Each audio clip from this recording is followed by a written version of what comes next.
Europe was the first continent after North America where Seventh-day Adventists began missionary work. In 1864, the first Adventist to set foot on European soil was the unofficial missionary Michael B. Czachowski. He first worked in the Waldensian valleys in northern Italy and later in Switzerland, where in 1867 he founded the first Adventist church outside North America in Tremolon. In 1874, John Nevins Andrews, the first official Adventist missionary, arrived in Switzerland to continue the work of Czachowski. Today, Switzerland is part of the Inter-European Division of the Seventh-day Adventist Church. This territory includes 20 countries with almost 200,000 Adventists. There are Adventist publishing houses, schools, media centers, hospitals, and other institutions within this region. In Gland, Switzerland, an Adventist summer camp called La Plage has operated seasonally for years. This camp has been instrumental in changing the spiritual lives of Swiss young people. Arnaud came as a camper when he was a kid. The influence of this camp inspired him to live a life of service.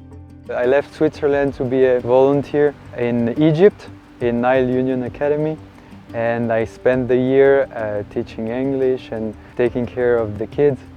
I can say without any hesitation that last year changed my life, because I came back with the wish of studying theology, and I am now a student in theology. That I would have never thought about doing that before. Arnaud acknowledges that the spiritual environment and support during his younger years at La Plage were foundational in his later decision to serve in Egypt. Because of those positive experiences as a camper, he has come back as a camp leader over the past few summers. So I think this place led me to many other activities and opportunities that led me to be a volunteer. Meeting the people that I met here and living those amazing experiences were the thing that motivated me to continue. I remember with friends we used to make jokes on the videos that we were making for like a kind of a recap every day, and we were making many jokes, and seeing this after many years after still brings me a smile. And I think the people that I met here and the camps, the activities, everything motivated me a lot. The camp is limited by its facilities. It can only operate in the warmer months due to the piping and plumbing. In the colder months, the pipes freeze, making the kitchen and bathroom areas unusable. Another limitation is the kitchen. This small space needs an update with an area for proper food storage, a better layout, and new appliances. With these improvements, the camp would be able to operate year-round, opening new opportunities to serve. There's one thing that I realized when I was in Egypt and when I came back, is that Switzerland doesn't have many volunteers around the world. This place could become a center of formation, a center to help people find their vocation in the service, in the mission, in Switzerland or outside Switzerland. But I know that in the churches here, we have many young people that don't know really what they want to do with their life. And having a place like this with trainings, with help, with pastors here to help them would be a great chance for them to understand what they want to do with their life. And I can take me as an example. I never thought I would study theology before. My purpose is defined. This place could become a great chance for young people and members of the church or outside of the church to understand the mission and the purpose that Christ is asking us to follow. This quarter, a portion of your 13th Sabbath offering will go to the renovations of La Plage. Your contribution will allow more programs to occur year-round and expand to more age groups. Please pray for this project in Switzerland. Thank you for your support of the offering that makes a difference in the lives of people like Arnaud.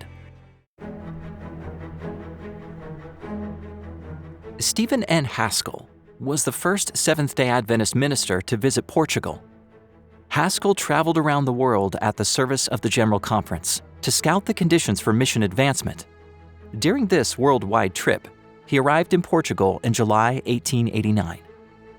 Adventist work didn't begin until September 26, 1904.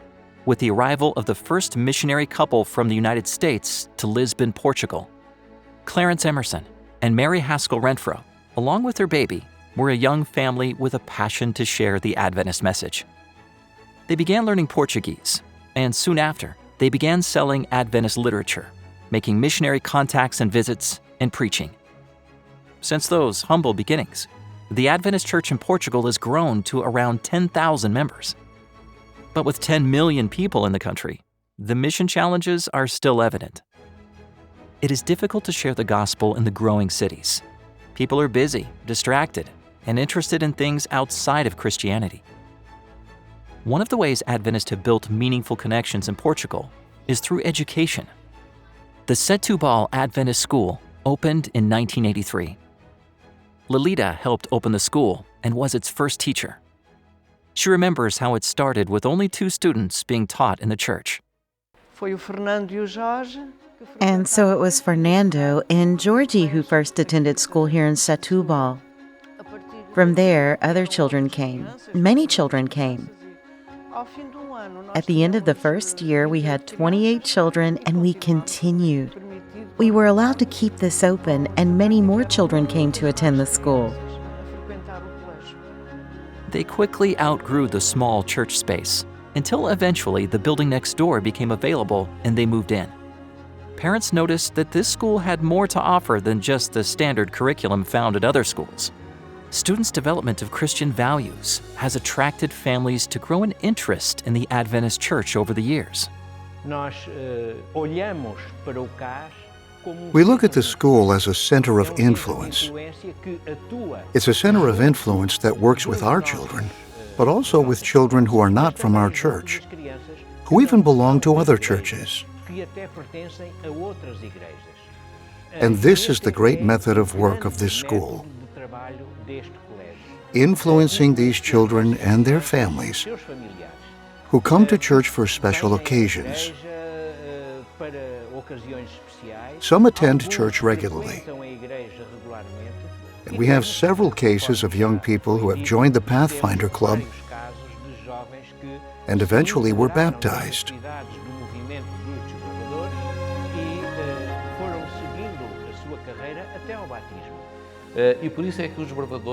And that is why Pathfinders are exactly a complement to the church's educational project.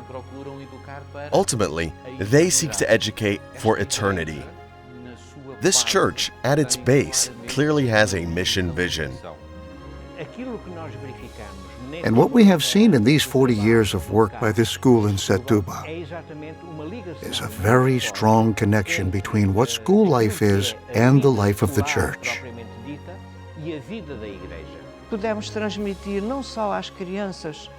We can transmit not only the knowledge of Jesus to children, but also to parents, guardians who often attended church, and some children who ended up becoming Adventists, along with their parents. This small school in Portugal has big potential. Unfortunately, the space isn't big enough for the school to continue to expand, and they have few resources. Staff, students, and their families pray for a new building that can accommodate this school's potential. This quarter, a portion of your 13th Sabbath offerings will help construct a new school building in a fast-growing area of the city. This will allow more families to be impacted by Adventist education. I always pray for this school so that it can grow and develop.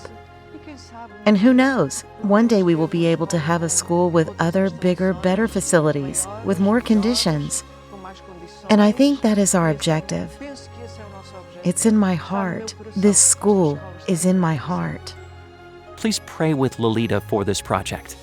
Thank you for supporting the 13th Sabbath offering that will impact the lives of families in Portugal.